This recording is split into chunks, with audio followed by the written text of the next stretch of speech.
नमस्कार दोस्तों। आज हम पढ़ने जा रहे हैं हिंदी साहित्य की एक बहुत ही महत्वपूर्ण कहानी जिसका नाम है उसने कहा था। सबसे पहले इसके लेखक के बारे में थोड़ी जानकारी प्राप्त करते हैं। उसने कहा था कहानी के लेखक हैं पंडित चंद्रधर शर्मा गुलेरी। इनका जन्म जयपुर में 1883 में हुआ था और ये संस्कृत के प्रकांड विद्वान तो थे ही, अंग्रेजी के भी अच्छे ज्ञाता थे।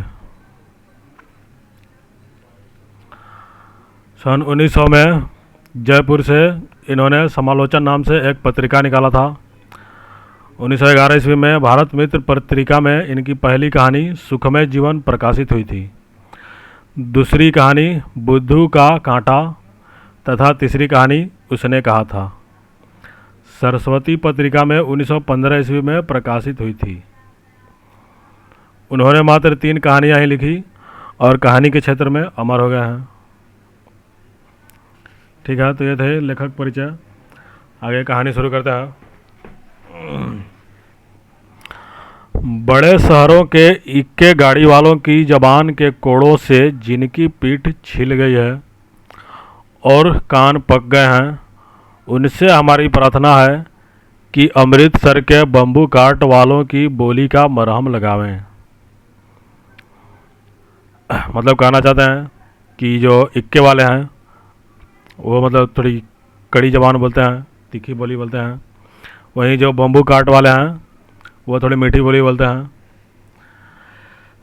जब बड़े बड़े शहरों की चौड़ी सड़कों पर घोड़ों की पीठ को चाबुक से धुनते हुए इक्के वाले कभी घोड़ों की नानी से अपना निकट संबंध स्थिर करते हैं तो कभी राह चलते पैदलों की आँखों के न होने पर तरस खाते हैं।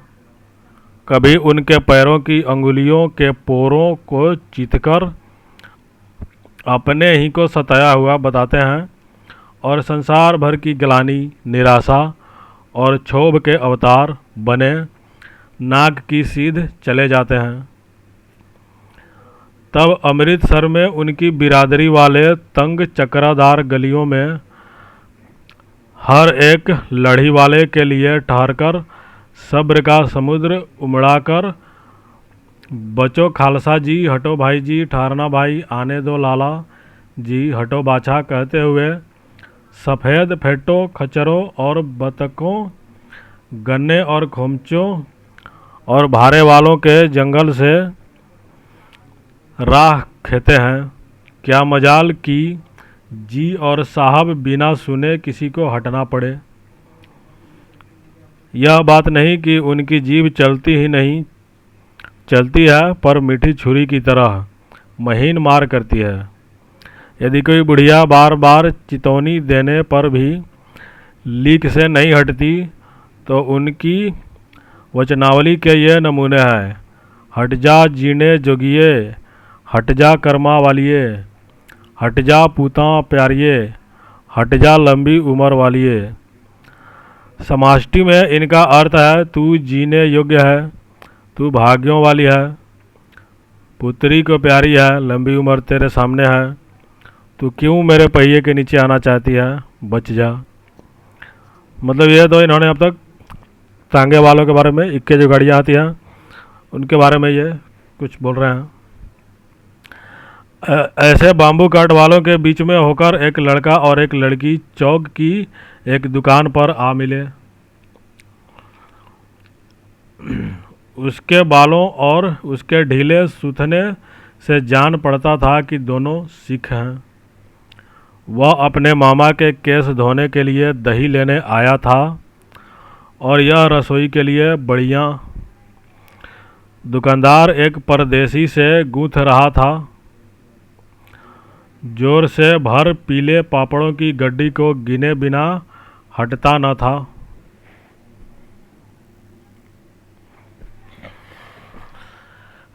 तेरे घर कहाँ हैं? नगरे में। और तेरे? मांझे में। वहाँ कहाँ रहती है?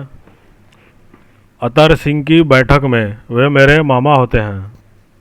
ये मतलब लड़के और लड़की बात कर रहे हैं, उसके बारे में बताया गया है। मैं भी मामा के यहाँ आया हूँ, उनका घर गुरु बाजार में है। इतने में दुकानदार निपटा और इनका सौदा लेने लगा। सौदा लेकर दोनों साथ साथ चले। कुछ दूर जाकर लड़के ने मुस्कुराया, पूछा, तेरी कुड़माई हो गई। इस पर लड़की कुछ आंखें चढ़ाकर धत कहकर दौड़ गई और लड़का मुंह देखता रह गया। दूसरे तीसरे दिन सब्जी वाले के यहाँ या दूध वाले के यहाँ अक्सर दोनों मिल जाते। महीने भर यही हाल रहा। 2-3 बार लड़के ने फिर पूछा, तेरी कुड़माई हो गई, और उत्तर में वही धत मिला।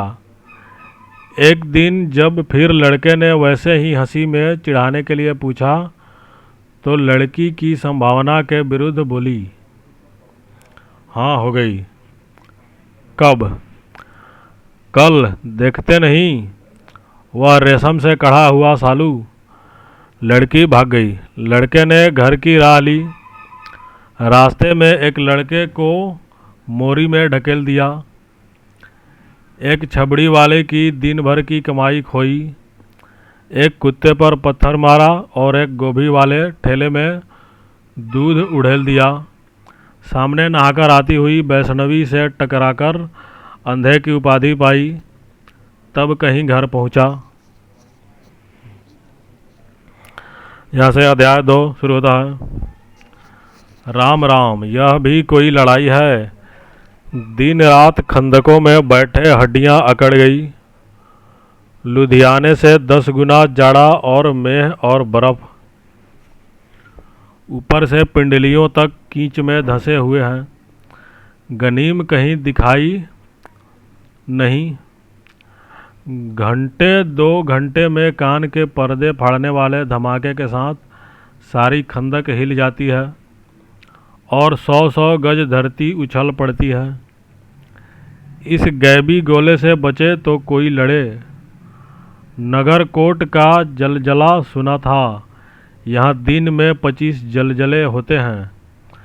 जो कहीं खंदक के बाहर साफा व कोहनी निकल गई तो चटाक से गोली लगती है। न मालूम बेईमान मिट्टी में लिपटे हुए हैं या घास की पत्तियों में छिपे रहते हैं। लहना सिंह 3 दिन और हैं। 4 तो खंदक में बिता ही दिए। परसों रिलीफ आ जाएगी और फिर 7 दिन की छुट्टी। अपने हाथों झटका करेंगे और पेट भर खाकर सो रहेंगे। उस फिरंगी मेम के बाग में मखमल की सी हरी घास है। फल और दूध की वर्षा कर देती है।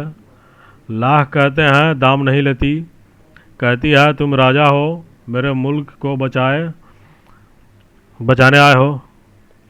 4 दिन तक पलक नहीं झपी। बिना फेरे घोड़ा बिगड़ता है और बिना लड़े सिपाही। मुझे तो संगीन चढ़ाकर मार्च का हुक्म मिल जाए, फिर 7 जर्मनों को अकेला मारकर न लौटूं तो मुझे दरबार साहब की दहली पर मत्था टेकना नसीब न हो।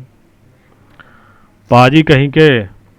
कलों के घोड़े संगीन देखते ही मुंह फाड़ देते हैं और पैर पकड़ने लगते हैं। यूं अंधेरे में 30-30 मन का गोला फेंकते हैं। उस दिन धावा किया था, 4 मील तक एक जर्मन नहीं छोड़ा था। पीछे जनरल साहब ने हट जाने का कमान दिया, नहीं तो सीधे बर्लिन पहुंच जाते। क्यों? सूबेदार हजारी सिंह ने मुस्कुराकर कहा, लड़ाई के मामले।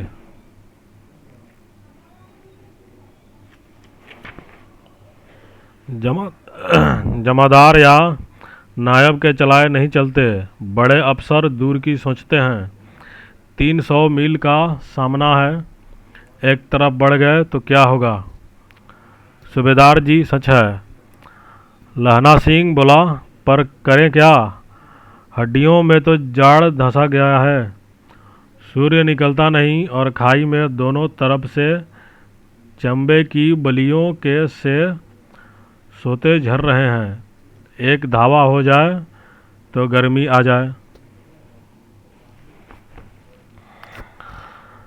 उद्यमी उठ सिगड़ी के कोले डाल। वजीरा तू 4 जने बाल्टियां लेकर खाई का पानी बाहर फेंको। लहना सिंह शाम हो गई है, खाई के दरवाजे का पहरा बदल दे। यह कहते हुए सूबेदार सारी खंदक में चक्कर लगाने लगे। वजीरा सिंह पलटन का विदूषक था। बाल्टी में गंदा पानी भरकर खाई से बाहर फेंकता हुआ बोला, मैं पासा बन गया हूँ। करो जर्मनी के बादशाह का तर्पण। इस पर सब खिलखिला पड़े और उदासी के बादल फट गए। लहना सिंह ने दूसरी बाल्टी भरकर उसके हाथ में देकर कहा, अपनी बाड़ी के खरबूजों में पानी दो। ऐसा खाद का पानी पंजाब भर में नहीं मिलेगा। हाँ, देश क्या है, स्वर्ग है। मैं तो लड़ाई के बाद सरकार से 10 गुना ज़मीन यहाँ मांग लूँगा और फलों के बूटे लगाऊँगा। लाड़ी हीरा को भी यहाँ बुला लोगे, या वहीं दूध पिलाने वाली फिरंगी मैम। चुप कर, यहाँ वालों को शर्म नहीं। देश देश की चाल है। आज तक मैं उसे समझा न सका कि सिख तंबाकू नहीं पीते। वह सिगरेट पीने में हट करती है, ओठों में लगाना चाहती है और मैं पीछे हटता हूँ तो समझाती है कि राजा बुरा मान गया, अब मेरे मुल्क के लिए लड़ेगा नहीं। अच्छा है, जैसे मैं जानता ही न हूँ। रात भर तुम अपने दोनों कंबल उसे उड़ाते हो और आप सिगड़ी के सहारे गुजर करते हो। उसके पहरे पर आप पहरा दे आते हो। अपने सूखे लकड़ी के तख्तों पर उसे सुलाते हो। आप कीचड़ में पड़े रहते हो। कहीं तुम न मांदे पड़ जाना। जाड़ा क्या है, मौत है, और निमोनिया से मरने वालों को मुरब्बे नहीं मिला करते। मेरा डर मत करो, मैं तो बुलेल की खड्ड के किनारे मरूंगा। भाई किरत सिंह की गोदी पर मेरा सिर होगा और मेरे हाथ में लगाए हुए आंगन के आम के पेड़ की छाया होगी। वजीरा सिंह ने त्योरी चढ़ाकर कहा, क्या मरने मारने की बात लगाई है? मरे जर्मन और तुर्क। हाँ भाइयों, कुछ गाओ। कौन जानता था कि दाढ़ियों वाले घरबारी सिख ऐसा लुच्चों का गीत गाएंगे। पर सारी खंदक गीत से गूंज उठी और सिपाही फिर ताजे हो गए, मानो 4 दिन से सोते और मौज ही करते हो।